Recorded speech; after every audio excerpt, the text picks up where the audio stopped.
Oh, hey guys. We are going to do player ratings and the match reaction. Let me just send out the tweet really quick.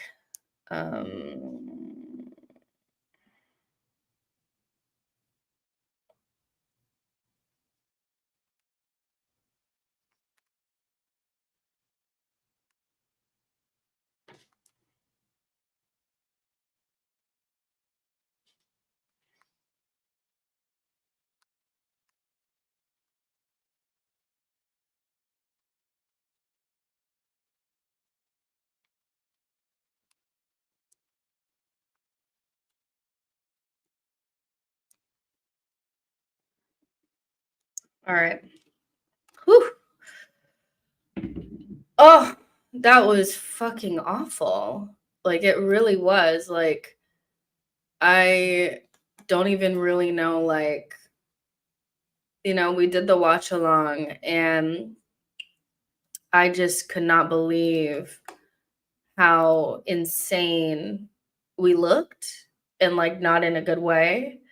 Um Fuck. Like, it was so bad. And listen, early, like, there's always the person that's going to be upset if you there's always going to be somebody that's going to say, well, it's a draw, it's not a loss, it's not that bad. We still have all these home games, it's not that deep, it's not that important, it's blah blah blah. But they're always wrong at the end of the season when we end up with no trophies or we have a poor showing in Europe. These games do matter, and they've always mattered. And you've always been wrong about these games not mattering. So I had people saying that this game, we should have just rotated and we would have been able to get past this, with the heavily rotated side. We could barely pass a ball with our best 11 without Odegaard.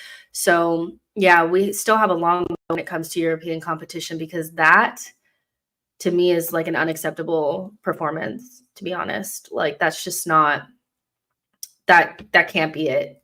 That can't be it. And so before we even get started, for people that are like, but why are you complaining? It's because we played like shit. Like, honestly, if Raya had not started the season well, we would be in a worse position in the Premier League and today. So get that right. Like, Raya has been pretty much saving us, and our defense has been really good. But going forward, shit, it really is. And to me, like, there's no point in being in Champions League if you're not going to perform, if you're not going to step up as an individual, like even beyond the manager and how he set up the team, because we'll talk about that. I think that started off the issues. As an individual, if you're not going to, win your battles and make a clean pass and track the ball better than a child, then, you're just as culpable. Like, you're just as culpable. So, yeah, like, I,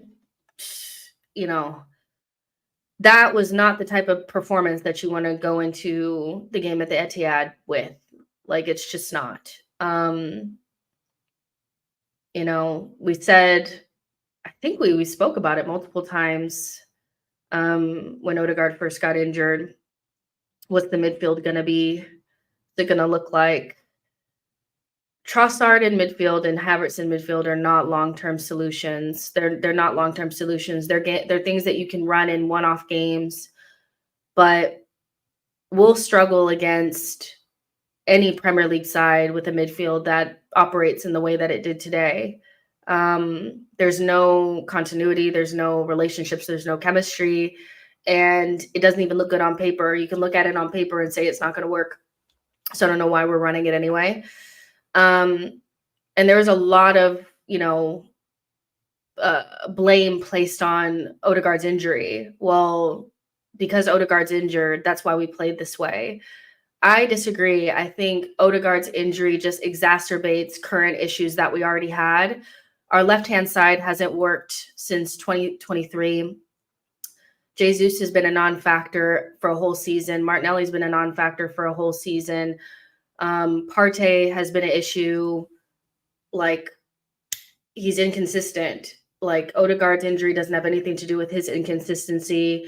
The balance of midfield, that's not all on Odegaard. We've, like, with Odegaard in midfield, we could not control games against Wolves, Brighton, and Aston Villa.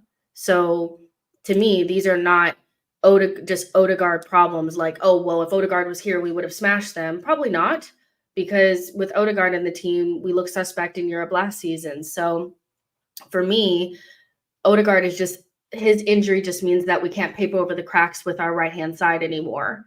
And all of the issues that we have pretty much kicked down the road for a season and now going into this season are now so obvious that I'm not even, like, I don't know how we're going to even get through this. Fuck the Man City game. These easy games that we need to be getting 3 points from, we might struggle because we can't even connect the passes. Now, there was a lot of, oh, well, the players are tired. I mean, listen, I'm not sure if I'm 100% buying that the players are tired. I just think they came in with a really low level. I think at a low level, even if you're tired, the performance that we saw from minute one was just not at the levels, So, yeah, I mean, you could run they're tired thing, but I mean, 4 games into the season, you shouldn't be on your last leg, should you? And I know that we had a tough game against Spurs, but even the Invincibles had to play 3 games a year, or 3 games a week. So, yeah, I think we get like this. I mean, and I asked these questions against, when we played against Spurs and we played against Aston Villa and we played against Brighton, and the performances were suspect for large parts of those games. I asked, does it make sense that we can't pass the ball? Does it make sense that we're not really creating chances? Does it make sense that, we don't look fluid? And everybody said we're just fine. Like, this is just how it is. It's not normal. Like, it's not normal. And we have to stop pretending like it's normal that we play like this. All of our contemporaries, I mean, Manchester City, we have to put them in a different box, because even though they drew to Inter Milan, which is a team that we have to play, by the way, even though they drew, they still created more chances than we did and were more dangerous. We were not dangerous. We didn't create barely anything. It's just, and again, these are not things that just happened since Odegaard got injured. From the Wolves game, these performances have been suspect. So now that Odegaard is injured, now it's like even it's worse than it could have ever been. So yeah, it's sad because you want to be excited to be in the Champions League, but our European performances are just so hit and miss that it's hard to get excited about them. We're lucky we got out of there with the draw. Partey conceding the penalty, that's like a normal thing. We come into these games and we don't look like scoring. They don't really threaten us, but then they have one opportunity and they either score a soft goal or, kind of like the Porto game away from home. Created nothing, couldn't pass the ball, looked like shit, and he scores a wonder goal in the last minute. Like, I could have told you we were going to concede that penalty. Something was going to happen. And luckily, Raya, our best player this season, came up with the goods. So, and that's the only reason why we sit here without a loss today. I don't think anybody can come out of there with their head held high except for the defense.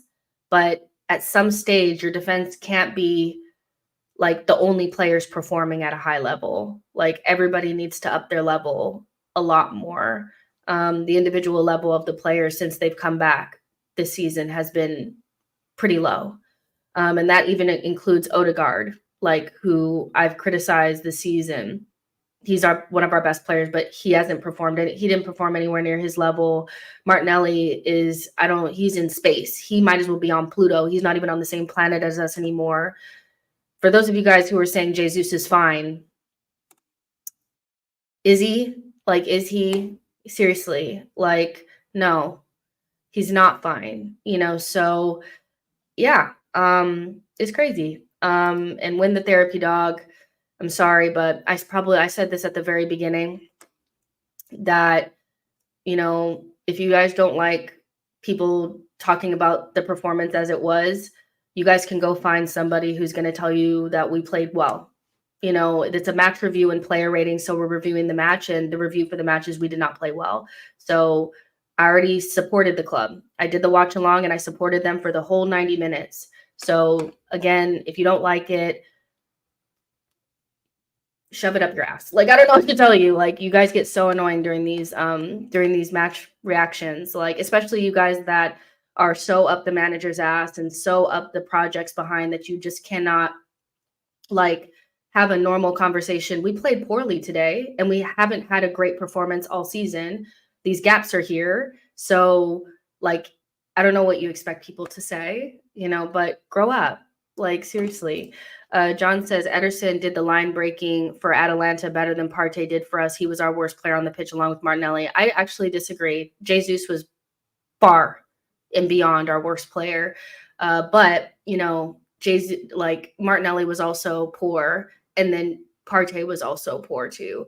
But you cannot get away with that. Jesus' performance was, and again, this whole sentimentality thing that we have about players that we like, if you're relying upon Jesus to be your answer this season, then you've already lost. He was so bad today. And I'm not surprised that he was. Like, and that's the bad part. I'm not surprised that Martinelli didn't play well.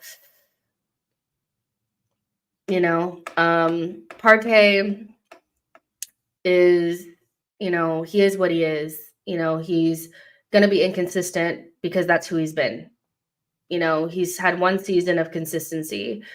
Every other season, he's had games where he's played really, really well and games that he's played, like, been diabolically bad. So I don't know why anybody's trying to pretend like it's like, oh my gosh, I can't believe it. Like, this is how he's been, so, and having to actually rely upon him is why our season is always in jeopardy. You can't rely upon people that are inconsistent.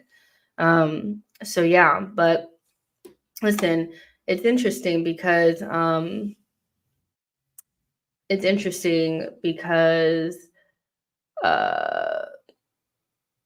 you probably could have written that we wouldn't play well, with the way that we were set up.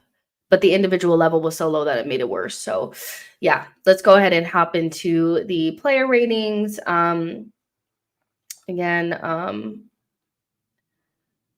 Anybody that like has a problem, you guys, you're more than welcome to stay. You're only helping my channel grow, but I'm not going to stop. I'm not going to say that we played well when we didn't. So you can be unhappy watching this like I was unhappy watching Arsenal play today.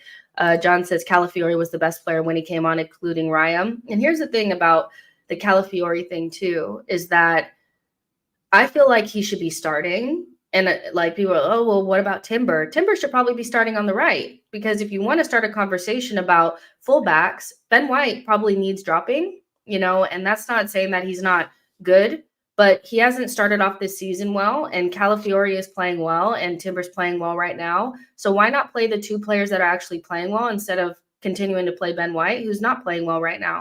He's not playing good, so like, and it shouldn't be like taboo to say, drop him, play Timber on the right.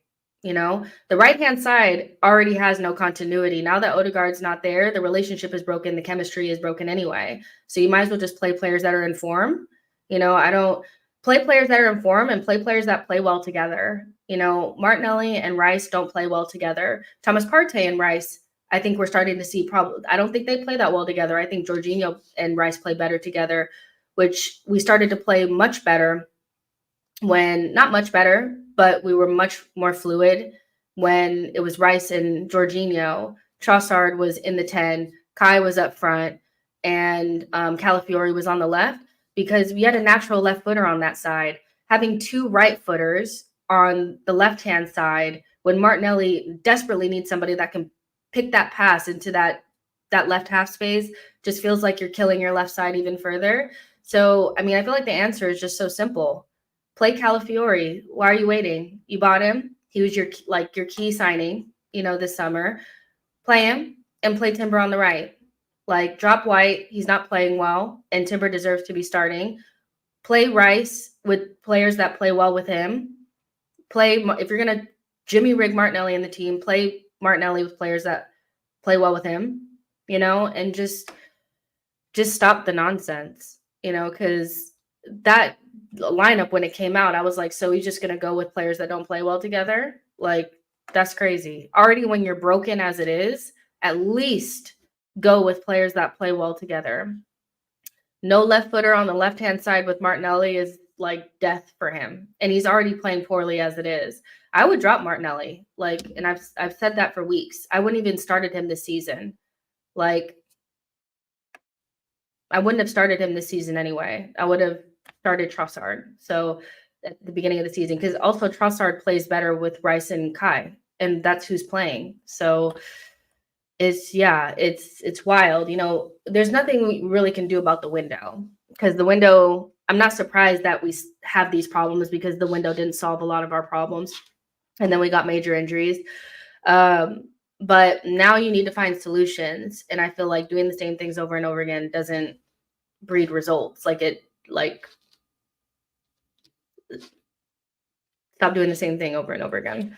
Lottie says, it's so refreshing that you're honest and not just kissing the club's ass. Keep it up. I mean, one day people are telling me that I support I'm the club's manager, and I just say the truth. Like, when we play well, you'll see me up here with a big smile on my face. We played well. If we played poorly, I'm going to say it, but I'm not going to be negative for negative sake, The only thing you're able to do about the window is sack the people that produce the window. I mean, the window was nowhere near good enough, so I'm not surprised that we're already seeing the repercussions of a poor window. Clement says, let's get Jess to 25K subscribers by the end of October. That'd be awesome. You guys make sure you like and subscribe. TB says, I don't care if Trossard doesn't look good starting. At least he scores, but Trossard should be starting left wing. Trossard, I mean, Trossard never really get a poor word from me, because he's a backup.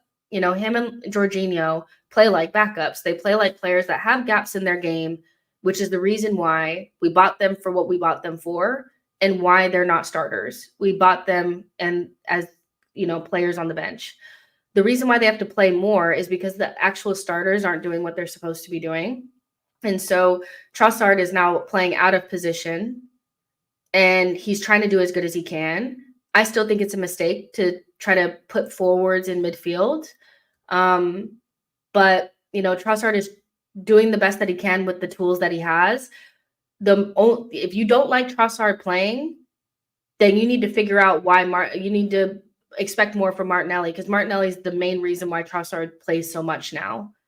So, Trossard will never really hear a bad word from me. Jorginho as well, because both of them they're squad guys. They play like squad guys. Squad guys are never as good as the starters. They're just not, so you take that into consideration when you're rating them or whatever. My expectations of them are much lower than the players that are being paid like starters or are starters, But Trossard as a number 10 is not a solution, and neither is Havertz. So Arteta needs to dead that as soon as possible and start playing Nwaneri. I'm so sorry. People were cussing me before the game for saying that we need to start integrating him after the Man City game. And I think they'll probably will start to rethink that after this game, because these are not long-term solutions. These will not improve as time goes on. They're not solutions. Dropping forwards into, attacking mid positions, it's not going to work for us. He just needs to balance out that left-hand side and balance out the midfield as best as he can. Start there. And if your favorites are not out there, then your favorites are not out there. If the balanced left-hand side doesn't include Martinelli, then it doesn't include Martinelli. If the balanced midfield doesn't include Thomas Partey, it doesn't include Thomas Partey. I don't know what to tell you, but balance the fucking team. Yeah, balance the team. Just balance it out. Try. Ethan is probably our best chance of getting a balanced midfield until at least Moreno comes back. So yeah. Taylor says that clinical recognized forward is really needed for these types of games when it's tight, you need one chance and a striker will put them away. The club identified that they needed X factor and decided not to get it. So, and if it hadn't been Sterling coming from Chelsea, we probably would have not even got a forward.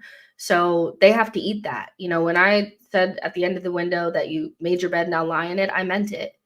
There's no real excuses. Odegaard getting injured is not a reason for us to look the way that we look. You still could have bought a forward. You could have made sure you had backup for Odegaard. You made choices. The guy that you bought to play left back, we could make an argument that you didn't need that position or it wasn't a priority. He's not even starting right now. You're starting somebody, a right back in his position right now. Like, they made their decisions. They made their decisions and now they have to deal with it. But we didn't look good today. And, that was not a great way to start your Champions League campaign. It wasn't fun. We didn't look dynamic. And really, our performances haven't been good this season yet. We've worked hard and we've gotten things over the line. But in terms of the football that we're playing, not good enough. Best player this season, David Raya so far. Again, super save against Wolves, super save against Villa, really good against Tottenham, and saved us today, because we should have dropped all 3 points today. So I'm going to give him, I'm going to give him a 9, like Raya. One of the players that, I was very vocal about last season being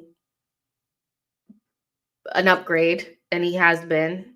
I'm happy that he's having a good season so far. I'm glad he shook off that initial nervousness. And yeah, I'm not surprised that he's playing well because I always said he would. So, listen, sometimes I do get things right. This was one that I did get right for sure. Raya is great. I would say, and the thing about the long balls is I would agree with you on the long ball situation, but we know we're going long for a reason. And one of my biggest pet peeves is when we go long with no purpose. There's nothing wrong with Raya kicking it long, but players actually have to anticipate the ball going there and then win the second ball if they're not going to win the first. We just kick it long and they don't go for the ball. They just let it, they don't put pressure on the opposition. They just, so his long balls could be better, but, there's only so good that he can do before the actual outfield players need to try to get the first ball and the second ball and win duels and shit like that, because they weren't doing any of that. They weren't doing none of that, but he was playing really good. And without him, who knows where we'd be, because you could make an argument for all of our results so far, except for maybe Brighton, that they would be different if he didn't have good performance, so well done you. Let's see. Why definitely think there should be probably more not conversations necessarily, but his spot should not be as comfortable as it is right now based on the way that he started the season. This does not mean that I want him underneath the jail. It doesn't mean that I never want to see him again. Doesn't mean I want to sell him to Bristol City. That's not what I'm saying. I'm just saying that, he has not started the season well, and we have 2 players right now that I feel like are performing better. And there's a very simple solution where you could just play Timber on the right instead of Calafiori and Timber sharing the left back spot. Why doesn't White sit and Timber play right back and Calafiori start on the left? But then at least you get a natural left footer, because let's be real, Arteta is going to continue to play Rice on the left. And that only works if you have a natural left footer at left back, because you need to have somebody that can actually pass the ball down the line with their left foot to create some balance on that side. And so Timber and Rice and Martinelli is a train wreck. It doesn't work. Individually, those players are good. Together, it's tragic. So instead of continuing to crash your car into the wall, why not open up the garage and drive out, with a decent balanced left-hand side? Calafiori left back, Rice at left center mid if you have to persist with it, and see how Martinelli does with that. If he doesn't do well, play Sterling or play Trossard and put Timber on the right, because Ben, he's not playing well right now. He's not sharp. He's making mistakes. I think there was a free kick that he tried to take quickly in traffic and gave it straight to an Atalanta player, and that whole confusion ended up with them having a dangerous corner. He's just not on it. He made some mistakes against Tottenham that could have been, capitalized on. He's not somebody that I feel like should be super comfortable in his spot right now. I think the strength of our defense has been mostly due to Saliba, Gabriel, and Timber and Raya. I think he's been a weak spot. I'm going to give him I'm being kind here. I'm going to give him a 6 because there's people that could be much lower. So Gabriel and Saliba were great. Saliba, normal self, backed his chat. If you're going to say you're one of the best in the world, you got to play like it. And I think he did today. Our defense was faultless today, really. They didn't give up the penalty. They basically rendered Atalanta useless. They didn't do anything. And often our attacks did not get started if Saliba or Calafiori or Timber or somebody didn't dribble up forward and try to make it happen. Everything that we do that's good comes from our defense. Our attack is really not on the same level as our defense. These guys are brilliant. And they're like our players of the season so far. He was good today. Saliba, I'm going to give an 8. Gabriel, I'm also going to give an 8. I thought he was good. He was screaming his fucking head off at them. Honestly, they should be into those guys. Everybody that played in front of the back line, they should be into them. They should, because they were ass. They really were. And they didn't come with anywhere near the same energy as the defenders did. And you can only carry the team for so long. He was really good. I thought Gabriel, I thought he really cleaned things up, him and Saliba, and they did what they normally do, which is be superstars. Timber, I also thought was good. Didn't get as forward as I would like him to, but it's just so hard to create any sort of angles or any sort of patterns of play on that side when you're all right footers. You need to have somebody that can open up their hips and play it down the line, or, play a quick left-footed pass. Nobody can do that on that side because you're all right-footed. But I thought defensively he was good. He did what he could. I hate the inversion. Bin it off. It doesn't give us any sort of anything extra. But Timber, tried his best. I'm going to give him an 8 as well. And I'll also put Calafiori in here. I thought he was really good. He's ready to start. There's no reason to continue to placate whoever you're trying to placate by, letting Timber and Calafiori share the left back spot. Let them both start. 8.5 from Calafiori. He's ready to start. I don't know why you're acting like he's not. And then we'll move to the midfield in a second. I'll see what you guys are saying. Let's see. Let me put Calafiori back up here. Comments. Let's get to it. Chola says Cala 8. Chosen One says, Jess, I honestly can't even blame the forwards as much. Well, at least for not being involved as much. Missed chances, yeah, but didn't get a lot of action. Saka tried dropping deeper just to get in touches. And you might have not been in the watch along, but I was saying that as long as our midfield is not a functioning midfield, we'll never control games. We struggled to control games with Odegaard, Rice, and Partey. It's going to be even worse now, so I kind of agree with what you're saying. That being said, sometimes your forwards need to make their own moments and ours don't. They just wait. They wait.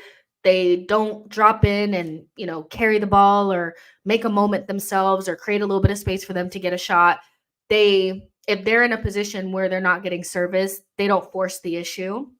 And that's why we needed X factor in the summer. We needed players that could create something out of nothing, and they don't do that. So yeah, you can say that they weren't getting any service from the midfield, But equally, as an attacker, sometimes you need to say, well, I'm not just going to be like sitting on the side. And, you know, the performances from the attackers also, even when they got into those positions, passing behind each other, poor crossing, Martinelli not even hitting the target, so listen, their individual levels need to go up too. Let's see. Clement says Timber 7, Clement Calafiore 6, Chola says Timber 8. Millen says, have been saying this for 2 years. White as shit. He's not even shit. I think he's actually good. But, I feel like Timber's better. And I don't know why we wouldn't just start the better player. Like, I don't know why, just speaking plainly, in this fan base has always looked like you're trying to be forcefully negative. But I feel like if we were all just having a natural conversation, I don't feel like it would be that like crazy to say that Timber is probably a better footballer than White. And so if White is not on his best game, then Timber should probably be starting. But, it wasn't too long ago where Tomiyasu had a couple of games and people wanted Tomiyasu starting. Ben is a really solid, good player. Like, he's not crap or anything like that. But I do think when his level drops off, it's really hard to justify him continuing to start when you have other options. Brian, thank you so much for your super chat. Says Partey is done. Midfield is shambles. I don't want to be negative, but we lost the game in the off season. Listen, I was, called Leon Gunner in the summer. So I don't feel anybody coming up with these conversations now after, not necessarily you, not saying you, but there are just so many people that were, what do you mean? We solved all of our problems. We couldn't go big in the summer. We couldn't do this. We couldn't do that. There wasn't any options. This is fine. We scored 91 goals. It's fine. Is it fine? Listen, Winning Way says Saliba 10. Saliba was good. Karthik says White needs to fix up. I can't lie. Clement says Saliba 7. So yeah, like, I think, the defense did what they always do, which is show up. It's very rare that our defense does not show up, but everybody else, let's get into it. Let's get into the midfield. Listen, when he has a half decent game, people are like, see, I told you so. See, I told you so. See, I told you so. But this game that he had today is how besides the one season, he's had like a lot of games like this. If you remember back in his first couple of seasons, we've seen this before. So I'm not surprised at all by the game. So you could say that he's tired. But again, somebody that cannot play 3 games in a week, that's on 200,000 pounds per week, shouldn't be here. Your best players have to play multiple games in a week and have to be able to do it at a high level. The idea that everybody's going to be able to rotate and we're going to have these 2 squads worth it. No, some guys are going to have to play more than others. And a lot of times that's your best players. Those are your highest paid players. Those are your midfielders. They're your main guys. And he can't do it. And so we should have moved him on this past summer. We should have moved him on the summer before. We should have a young, quality midfielder to play with Declan Rice, at this stage. We shouldn't be flip-flopping between Jorginho and Partey. But this is a squad building. So we are in a position where we need to rely upon this guy. So get used to having more inconsistency, because the main thing that you can say about Thomas Partey since he's been here has been inconsistent, So he gave away the penalty. And I mean, there was one clip of him where he's just he's his spatial awareness. He doesn't even know where the ball is and he's facing the wrong direction. He's cooked, so but this is somebody that's going to be starting loads of games for us this season. So until Marino gets fit, this is kind of where we're at. And Jorginho, as good as he is, he shouldn't be playing any games either. He should be somebody that we rarely call upon. So yeah, whoever said we ruined our season in the off season was cooking with that, because for terrible game. Let's see. Rice looked so much better when they put him in the six, which is not surprising. The second striker left half space nonsense clownery. Stop it. Doesn't work. If he's not in a double pivot, bin it off. Doesn't work. So it was kind of like a game of two halves for him. He was pretty much non-existent in the first half, and then in the second half, when they took off Partey and he dropped deeper next to Jorginho, he looked so much better. He was actually influencing the game a lot more, picking the ball off of those Atalanta players. He looked a lot more secure. And I don't understand why Arteta, when Partey is playing, he makes Rice play second striker, but when Jorginho's playing, he drops him into the pivot. Why can't you do that when Partey's playing? Jorginho and Partey from a physical level are not any different. They're not. They're on the same level of physicality. They both can't ride challenges. They're both slow. They're both old. So I don't know why Rice is all off in another country when he's playing with Partey. It doesn't help Partey out at all to play that way. So I'm gonna give Declan a 6.5. Like, it's so hard because it's a very average performance from him. Really. So 6.5 is like really as far as I can go. And then Kai was playing midfield in the first half. It just doesn't work. Like I said before, I think every time that we played with him in the midfield without Odegaard, we've lost or dropped points. And, it only kind of a little bit works if Odegaard is there, because then you have somebody that takes over the responsibility of being the midfielder, being the creator. Kai was never going to create chances. That's not his game. He shouldn't be asked to do that stuff. That's not his game. So not surprised he looked better when he went to center forward. He tried, but at this stage, we shouldn't be struggle trying, So I give him like a 6.5 as well. Like, it was an average day, but you also weren't set up for success either. So I really don't know what to make of what we did in midfield today. And then Trossard also played in midfield, and I thought he looked the best, but still also it doesn't work, because Leo is scary the further back you get, because his technical level is so wishy-washy. Sometimes he does these fantastic things, and then in the next moment he can't pass 5 yards. And so asking your backup left wing to play number 10 is not sustainable. So I'm going to give him a 7, because I thought he was goodish and didn't play long enough for it to be dropped down super low. But it's not something that we should be trying to do long term. It's not an option. Let's see what you guys are saying. John says 6. Clement says Trossard 5. Chola says 6. Brian says 3. John says Waneri will never start for Arsenal this season. Arteta doesn't like academy players.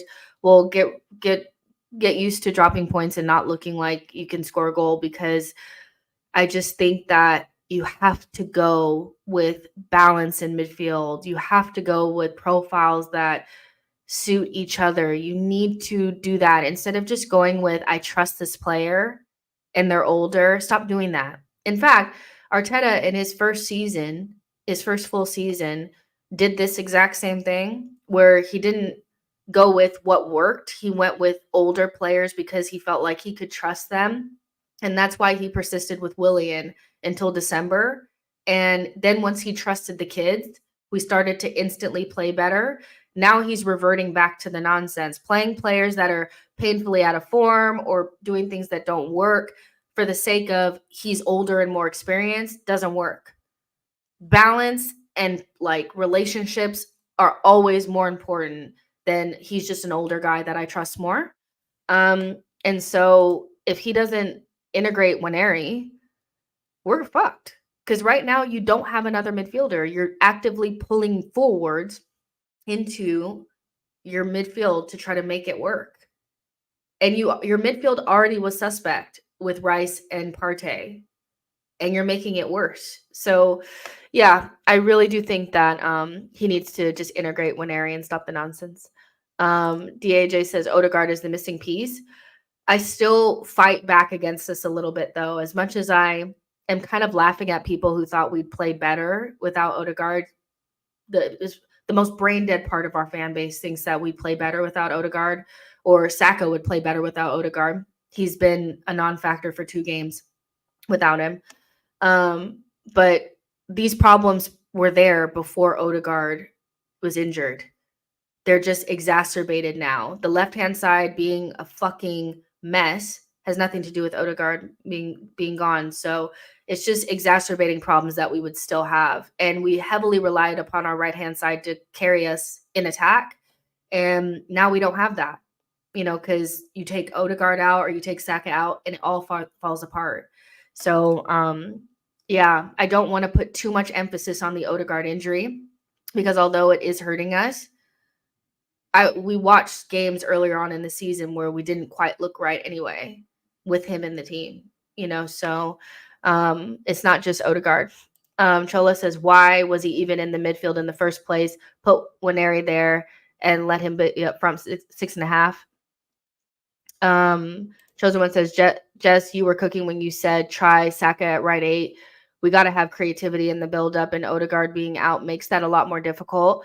I think the weird thing about the Saka out of Havertz, this was my argument. Out of, if you're going to pull a forward from midfield, from up front, it has to be Saka because he's a better midfielder and a better player, a better footballer than Trossard and Havertz. So if you're going to pull anybody, pull him. But the answer isn't to, while we're playing, make him play deeper and have Havertz drift out wide. Just play Havertz at center forward, start Sterling on the right, and play Saka at right center, right center mid. Like he wants to do that, play Saka in midfield without actually playing him in midfield. He wants to, it's just nonsense because in the second half, Saka was dropping deep, but that doesn't help us out because you still need a right winger to do the things that we desperately need on that side to even start an attack. So it didn't work. So if you want to play Saka at right center mid, you can, but then you have to bring Sterling on. You can't just let Kai just drift off to right wing. That doesn't work. But my argument wasn't just galaxy brain it and put Saka at right center mid. I still feel like you should just put Winery there and just stop the nonsense, but if you were going to pull anybody, it has to be Saka. But whatever. Yo-Yo says Kai will play midfield again until Marino returns, and we will look just like this. This is not a one-off. Like, this is not good. But yeah, Trossard, I thought, did the best with what he could. And Mackenzie, like I said, I'm not advocating for it. Please listen. Please listen to what I'm saying. I'm saying if you're going to pull anyone, you pull Saka. But that shouldn't be your first thing. It shouldn't be your first thing. So I'm not saying just pull Saka and it just makes sense. Like, no, we shouldn't even be in this position, really. Talking about this week 4 is so dead. We shouldn't even be here. Jesus, I thought, was the worst player on the pitch by quite a margin. And that says a lot because both Martinelli and Partey were on the pitch there too. But he's just not. Havertz and Jesus don't work. We tried it last season with Havertz in midfield and Jesus up front, and I think we lost almost all of those games. At least in the Premier League, we did. Home and away against Aston Villa. I think we beat Luton, but it was like a hard-fought win. So it doesn't work.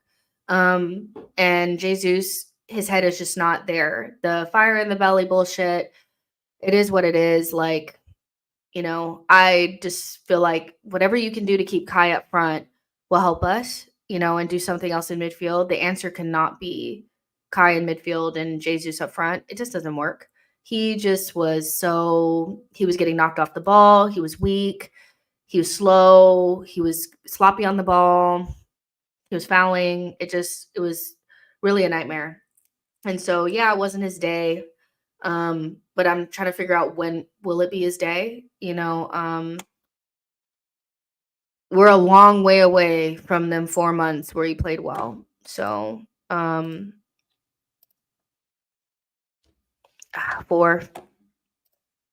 It was really bad. Martinelli, I thought was poor as well. Couldn't get a shot on target. I get that he works hard, but once you're the only thing you can say about a player is he's working hard, you're in a dangerous territory with that player. We've been waiting. We waited all of last season for him to get into form. We're waiting now in this season. I'm wondering how much longer we need to wait. If Moreno's not going to be here for a while and he was going to unlock him, then try something else until Moreno comes back, because we're getting nothing from that that left-hand side. And every time he doesn't get the shot on target or misses a 1v1, it's just getting harder and harder. It really is. So he was poor as well. 4. And then Saka, I thought he tried, but until you get a decent midfielder in that pocket next to him, he's going to suffer. And so if Arteta cares about his star player, he'll figure that out. Kai Havertz is not going to support Saka. So, figure it out. I'm going to give Saka, give him a 6. He was average, not poor, but average. Let's see what you guys are saying.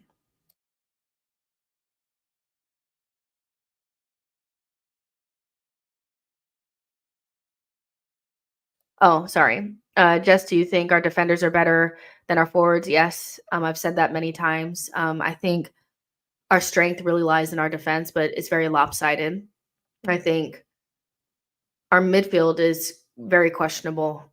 Our attack is not it's not the best attack. It's not the second best attack. It's probably not even the third best attack in the Premier League. But our defense is the best defense in the league. And so they carry us quite often. So, yeah, our defense is our best thing.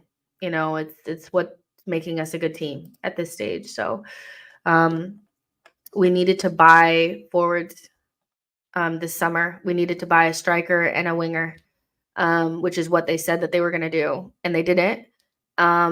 They barely got Sterling over the line, so they have to eat that.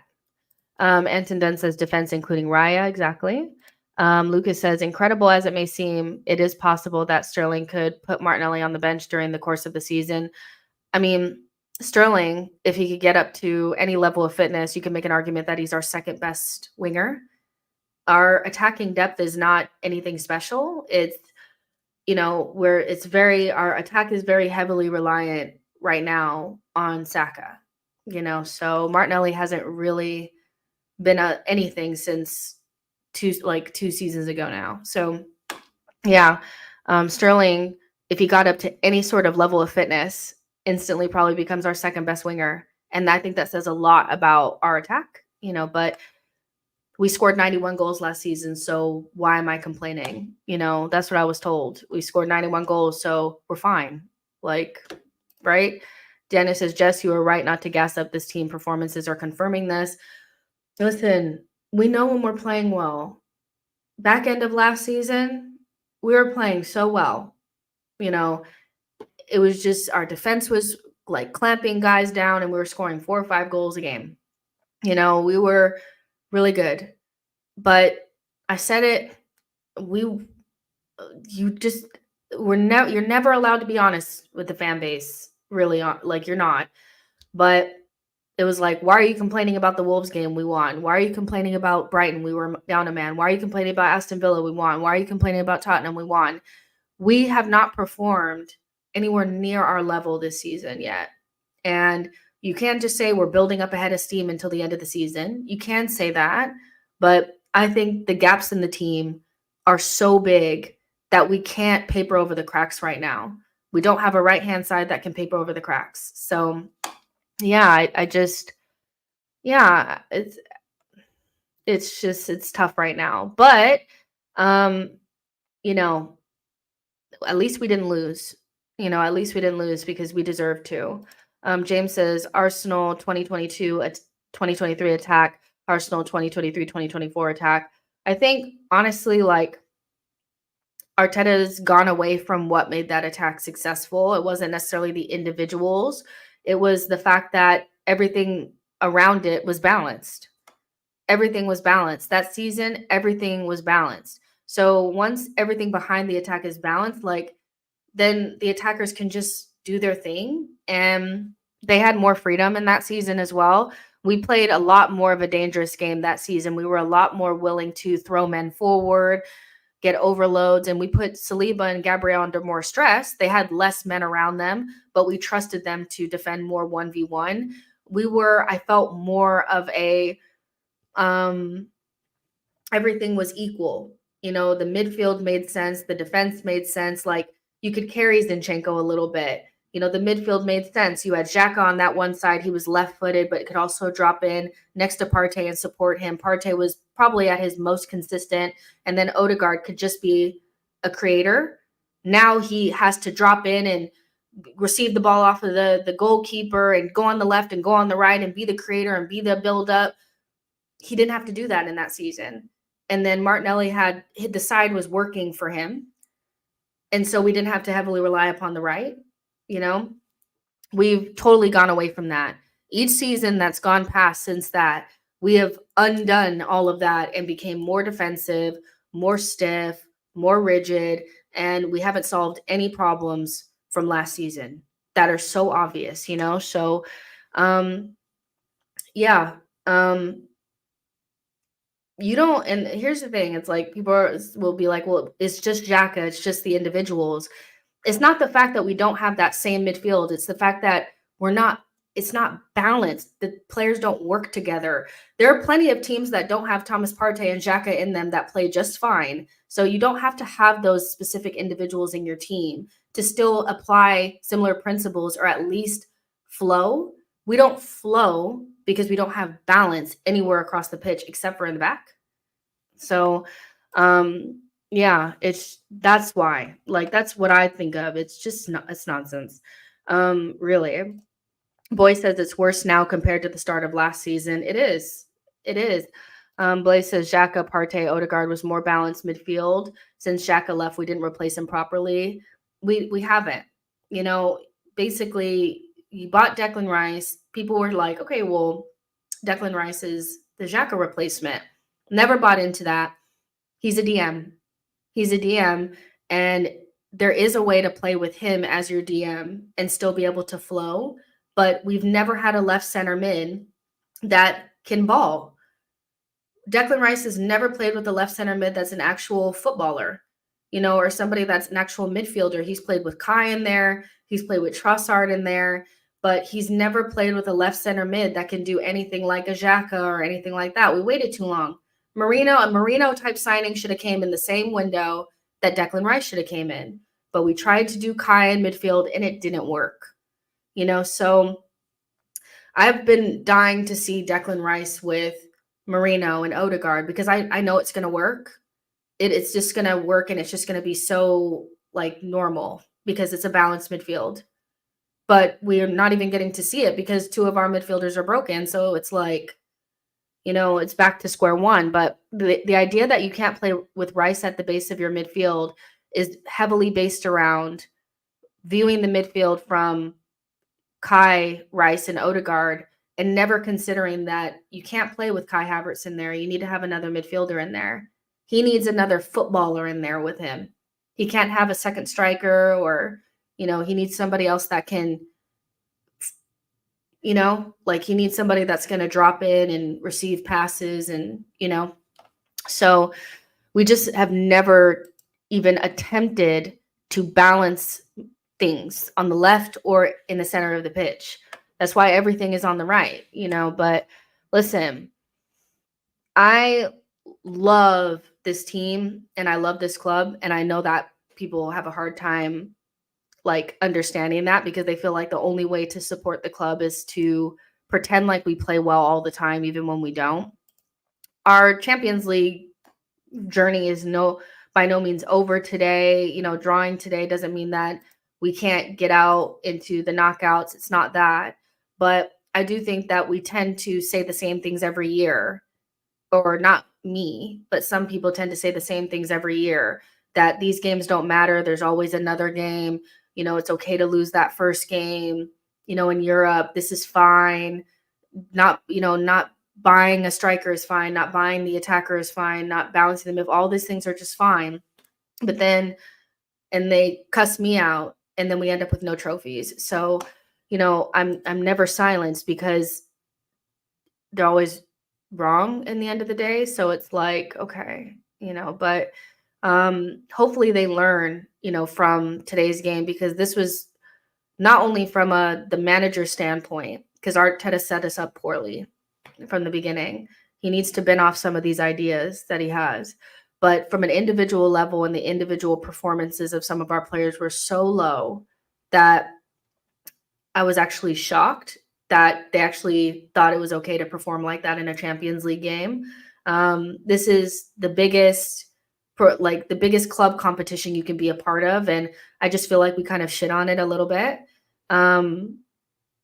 So yeah, like some of those performances were just nowhere near the level required for Arsenal Football Club. So you can be mad at me as long as you want, but I would be looking at some of those players and saying, well, did they perform well? Because, you know, me saying that they played like shit, like they did, you know, so talk about why they did that instead of talking about me.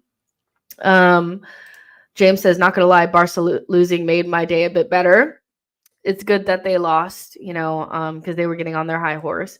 Brandon says, boy dies, this team needs an Eze type player. We needed X factor, creativity. We needed another attacker. You know, it could have been an attacking mid, a striker, or a winger could have come in that had to have that X factor, somebody that, you know, could grab the game by the neck and do special things without the team having to play perfect. And we didn't do that. That could have been Eze, but it was like once we didn't get Sesko and we couldn't get Nico Williams, we decided it wasn't a priority anymore.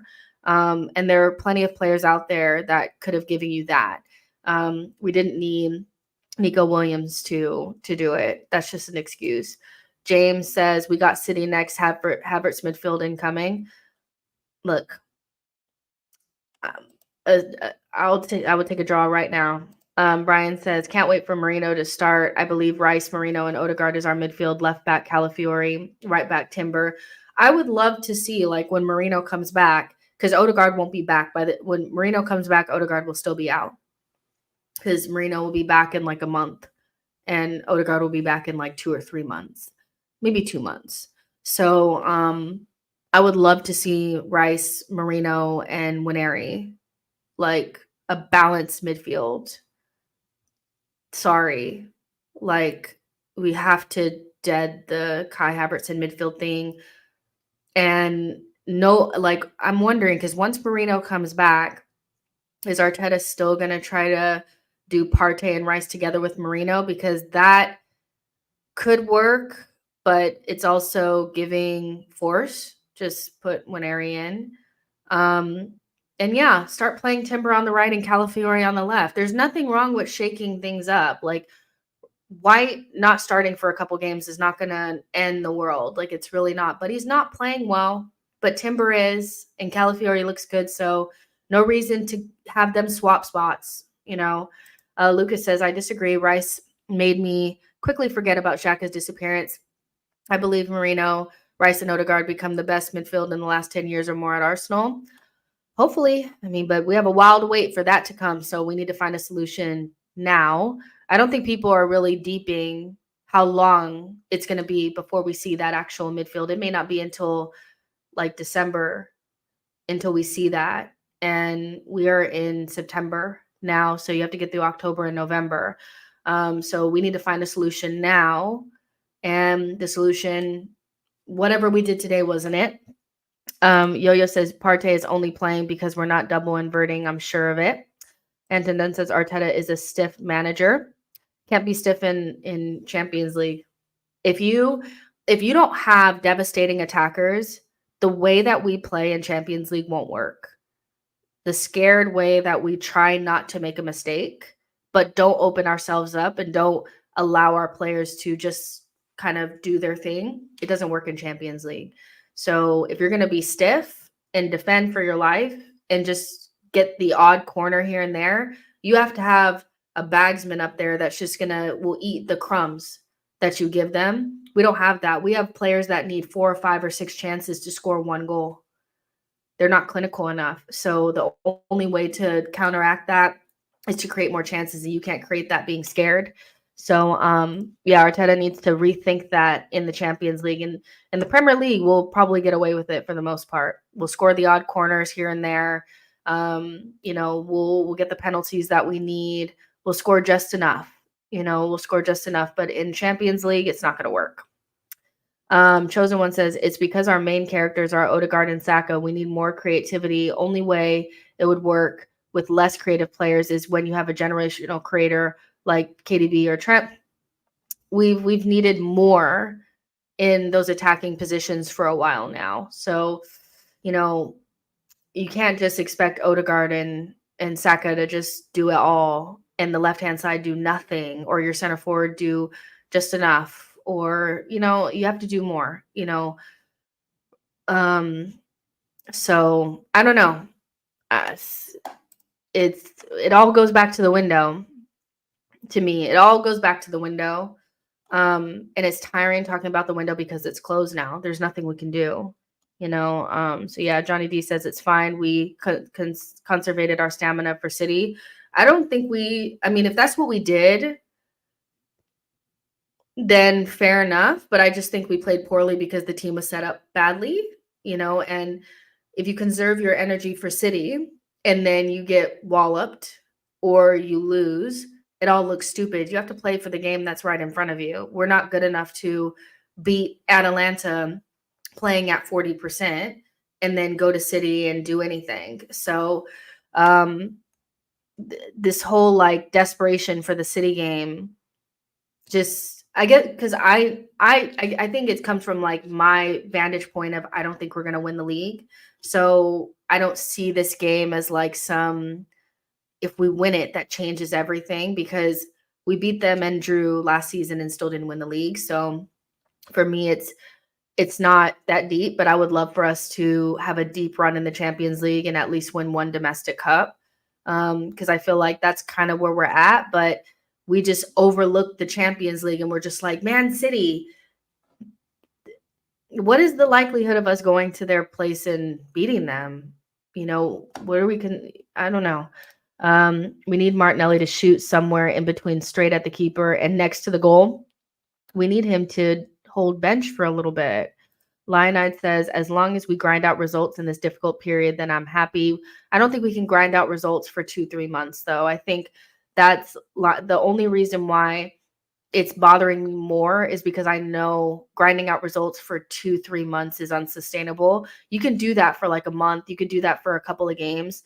2 or 3 months, you need to find a good solution, to what you need to. And we really shouldn't be grinding out results against Southampton, and because those are our next couple of games. Southampton at home, Bournemouth away, Leicester at home, Bolton at home, PSG at home. Shouldn't be grinding out results there. We should be playing our game. Key injuries, top teams, key injuries don't mean that they can't pass the ball to each other, and I think we accept a lot of nonsense, as that's just normal. But when I watch other teams, I don't see them look like us when they lose a key player. They don't. The other players, really good teams, the other players step up and go to another level, and the manager finds decent solutions to make their team look good. We do the opposite. Yo-Yo says, once I saw European fixtures, I predicted us doing very little in this tournament. Hope I'm wrong. It's much harder on paper than I think people are giving it credit for. Mbieri says, maybe move Timber to right center mid, put Rice left 6, and start Calafiori at left back to open up and left side a little bit more. Or just play Ethan, I don't know why we're avoiding playing the one midfielder that we have that naturally plays that position. Ethan literally is a right center mid. Literally, that is his position. So moving Timber to midfield when he's a defender. I know he's played midfield before, but Kivior's played midfield before. Kai's played midfield before. That doesn't mean that they're just play Ethan. I don't see why we're trying to pull forwards and pull defenders from their positions when you have somebody that naturally plays in that position. If you gave him, get past City, if you gave him Bolton, Southampton, Leicester, Bournemouth, or, them games, you could be so close to having a good first team player by the time you gave him them 4 games. We've never tried that before. Like, Fabio's never given a run. Emil has never been given a run, not long enough to really plant your feet on the ground, but if he gave Ethan that run and said, no matter how you play, I'm going to start you the next game, who knows what kind of player we would have for the second half of the season. We may get Odegaard back and have a real usable player in that position. He's the only one that plays there. We should just play him. Like, we don't have a midfielder, dude. I don't think people realize like how dire this is. Trossard can't thread a ball through. Kai can't play a ball through. Like, Nwaneri's the only person that we have that can pass it through the lines. Johnny says, let's concentrate on a positive for a bit. What Raya did there, I've never seen in football. Did he become world-class in the last couple of weeks? Listen, I was like, when one of the goalkeeper coaches called him over to the side, I don't know if you guys remember that, but I was like, he's telling him exactly where this person is going to put the ball. Like, and he knew, and he saved it. Raya is very, very, very good. Like, I wouldn't, based on the way that he's playing, I don't know how much longer he would need to play like this to be Spain's number 1, because I genuinely think he can be, because Unai Simon is not anything special. He's so good. Like, he really is. I'd love to see more of his distribution. But his shot stopping, if that was something that people were like last season, it was, but he didn't do what Ramsdale did at Liverpool. Well, he's doing more than that. He's doing more than that. So yeah, he's great. Our defense plus Raya is great. That is what we have. O'Malley says, I felt like no one wanted the ball aside from Calafiori. The energy that some of the players came in that game with didn't sit right with me. Like, I think, like you said, Calafiori, Trossard, Sterling, I thought all of them kind of came into that game with a better attitude. They wanted to get on the ball. They were trying to make things happen. Some things came off, some things didn't. But I mean, the chance that Sterling created for Martinelli, we hadn't had any chances like that all game. Like, I don't know what it is, but some of these guys are very flattered to deceive. They talk a lot about how they're going to do this, they're going to do that, and they don't do anything out there on the pitch. Martinelli and Jesus should not be starting games for Arsenal Football Club right now. They need to get their shit together. But players that at least come out there and, like, even if they're not playing their main position, but they try to make things happen, they should be playing. They should be playing. Boy says, I wanted Nwaneri to get minutes last season because it was inevitable that he was going to have to play. What's funny about this boy is that I was on Twitter and I was talking about how Nwaneri needs to play in that run of games. It's time for him to start playing and, like, starting in those games, like, not getting 10 minutes here, 10 minutes there. Like, from the minute the game starts, he needs to start. People were, well, he should. I think I saved the tweet, but I remember what it said. It said, this was a response to me. You can't start him now. He needs to be integrated in. It would be better for him to play when the team is fit and firing, playing well, and then he can come in and play 10 minutes here and there. And I was like, but we said that last season, and you guys were saying that it was you couldn't. We were doing that. We were beating up teams 6-0, 5-0. We had dead rubbers in the Champions League, and people were saying that it didn't make sense to play Nwaneri. You couldn't play Nwaneri in that game. Didn't make sense. So, like, where was that energy last season when we had all of that? Like, I think he got a couple of minutes against West Ham in the 6-0, but we were blowing teams away. We were blowing teams away. We had a dead rubber in the Champions League where nothing would have changed had we had won or lost that game. We were blowing Lons away 6-0, and people were like, no, of course we can't play Waneri. And now people are saying the exact time that it was good for him to play was last season, but they didn't want him to play then. So we don't have the luxury of easing him in now. And just because we didn't do it when we should have doesn't mean that we should neglect him now. We're forced into a situation now to play him, I feel. And so we should just do it. But when we had the opportunity last season, people were saying we couldn't play him. We couldn't play him. There was no way to play him. You couldn't. You had to play Cedric against PSV. You had to. You know, you had to play Nketiah. You had to play Reece Nelson. You had to play Havertz right center mid in that game against PSV. So I'm really not trying to hear it anymore. Like, everybody's like, it's anything that the club does, it's like, that's perfect. That's what we should be doing. But Waneri could have been getting minutes last season. He should be a usable member now. He's usable now. He played preseason. And anybody else that was forced into the situation that we are now would just play the kid. They would not be moving defenders into midfield or forwards into midfield. They would just play the kid. We're the only club in the world that's doing this. This is nonsense. Like, just play him. And yeah, he's going to make mistakes, but Partey gave away a fucking pen today. Shit. Like, so I mean, like, everybody makes mistakes. Chosen One says, it's also mad annoying how some people are acting like Arsenal are above playing a 17-year-old when Barcelona's superstar is a 17-year-old. And I know that he's not Lamine Yamal. Like, I get that. But right now, like, that doesn't really matter. Teams across Europe in European competition and also in their league games are actively playing young players. They are. And like, we're the only team that pretends like if you put a 17-year-old in your team, it's going to collapse.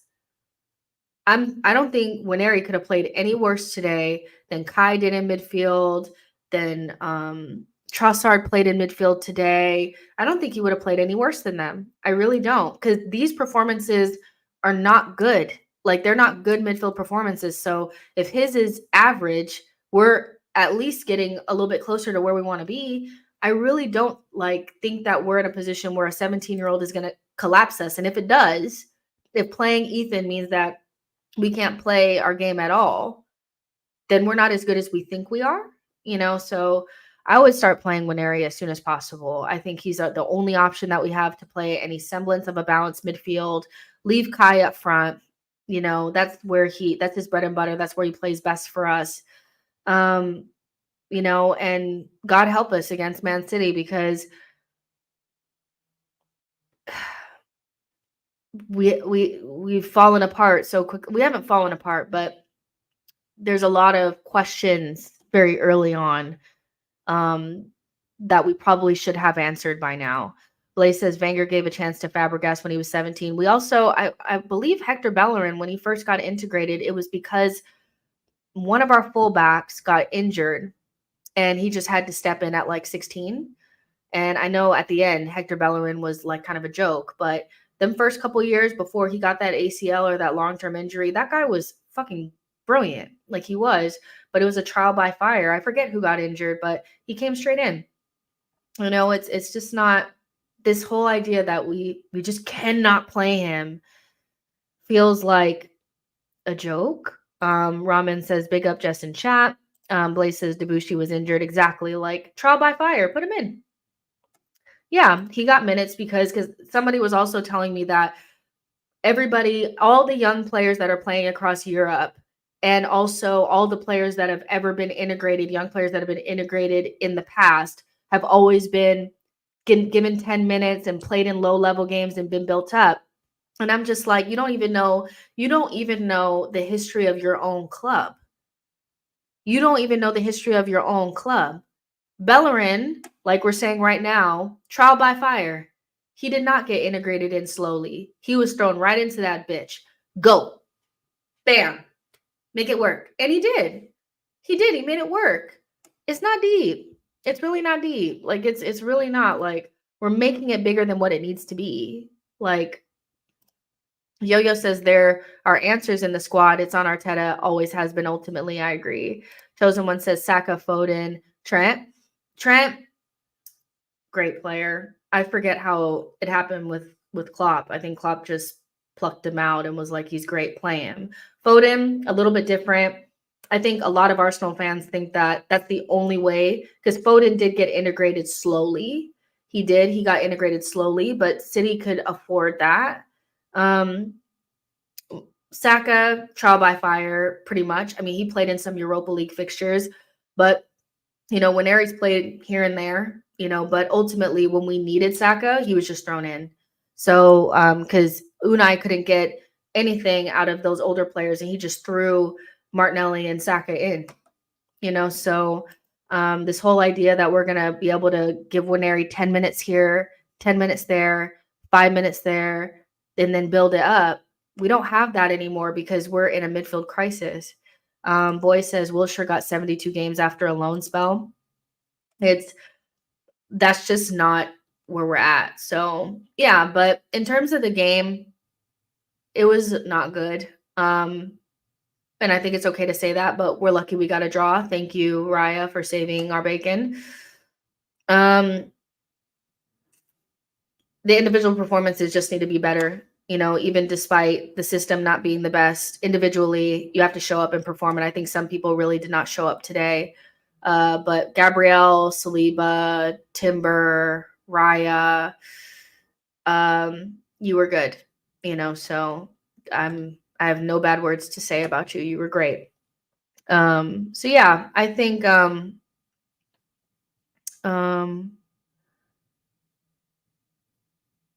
wait, what happened? Johnny D says nobody's worried. Perez already announced they are after Saliba. Like, did he like say it somewhere? Because I saw like obviously that they're interested in him, but I didn't see him like announce it. I mean, it's certain that Saliba's going to Real Madrid. It's just a matter of when, not if. Mbappe will convince him, and yeah. So to me, it's like whatever at this point. But yeah, guys, Arteta failed today. Like, I don't know. It's a pass fail for him. I'm not gonna give him a 10 or whatever. He didn't set up the team right, in my opinion. So, you know, fail. And hopefully he thinks about this, because this is what you're gonna have for a couple of months. So yeah. Make sure you guys like the video, subscribe to the channel. And I'm pretty sure I'm still doing the Manchester City watch along and stuff. I just have to actually, let me look at it now, because I'll be out of town. But I can probably still do it. So 8:30 on Sunday.